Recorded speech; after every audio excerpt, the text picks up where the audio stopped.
Hello everyone, Phil here, and I'm from the AquascspeGuide.com. Guess what we got? An Fzone mini CO2 regulator. Yay!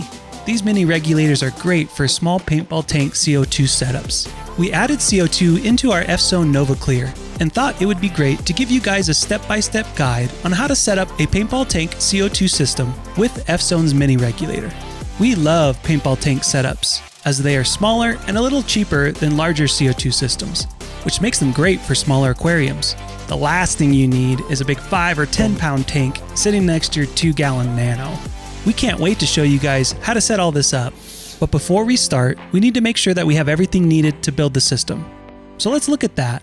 To set up your paintball tank system, you'll need an Fzone mini regulator, a wall timer to control the power of the regulator. It doesn't have to be fancy. A paintball tank, this one is a 20-ounce one, some CO2 grade tubing, and a diffuser. We'll be using this small Fzone mini ceramic diffuser on the Nano. And just a side note, make sure that you are using CO2 tubing and not airline tubing. The tubing is going to be under a lot of pressure, which airline tubing is not designed for. Also, the regulator's bubble counter comes with a built-in check valve, so there's no need to add an additional one. However, as you've probably seen, we'll sometimes add an extra check valve into the CO2 line just as a precaution. Okay, now that we have everything we need to get the system built, let's check out this Fzone mini regulator. Alright, let's pop this kit open. Okay, we get a little manual with some illustrations that help explain the install. That would be pretty helpful if you didn't have this video. And a wrench. This will help us tighten down the regulator onto the paintball tank. And we get some extra O-rings, which are great to have, and an Allen wrench, which we'll use here in a minute. We've got our power block with our US plugs on it, a power adapter. This will end up connecting to the regulator, a bubble counter, our paintball tank adapter, which we'll need to install, and the part you've all been waiting for, the regulator. Oh yeah!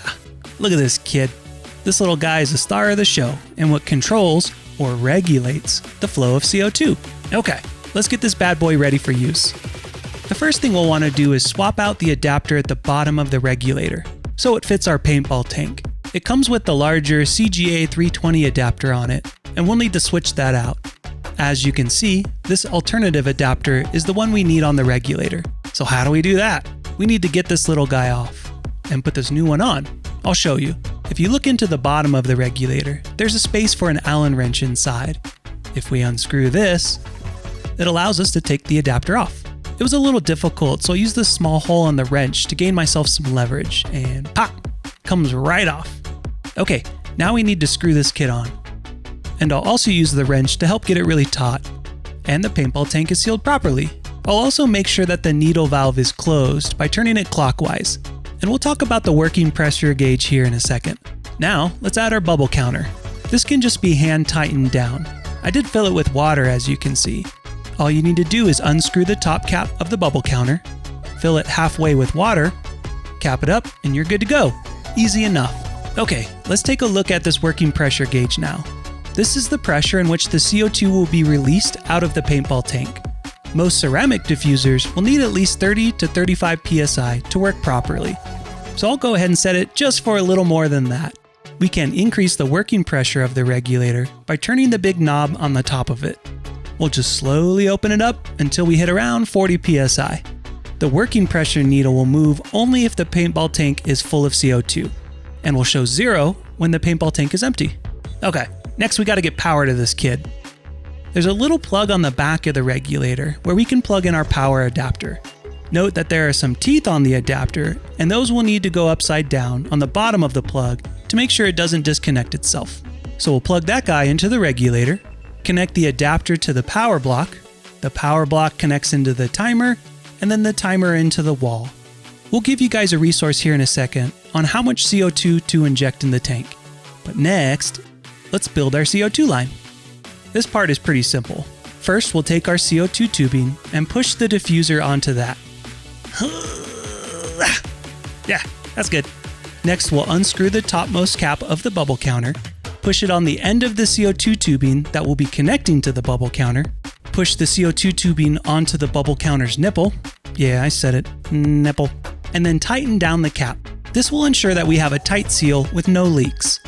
And all we need to do is toss the diffuser into the aquarium and make sure the regulator's got power.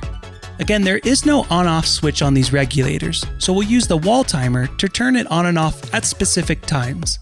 Once we know it's on and we hear the ping of the solenoid opening up, we can turn the needle valve knob by the bubble counter and let her rip. Once you start seeing bubbles, you know you have flow. Yay! Now you're probably asking yourself, how much do I inject? Well, to find out, you're going to need to jump over to our CO2 video in our Part 1 playlist. We teach something called the pH drop method, which is an easy way to measure how much CO2 is being diffused into your aquarium's water. It's way more efficient than a drop checker or using bubbles per second to measure the amount of CO2 that's in your aquarium's water. We'll put a link to that video in the description below. Great, now the last thing we gotta do is check our connections. As we showed you in our How to Set Up an Entire CO2 System video, you can drip soapy water on your connections, and if they don't bubble, we know they're sealed properly. But if they start to bubble, then we know we have a leak.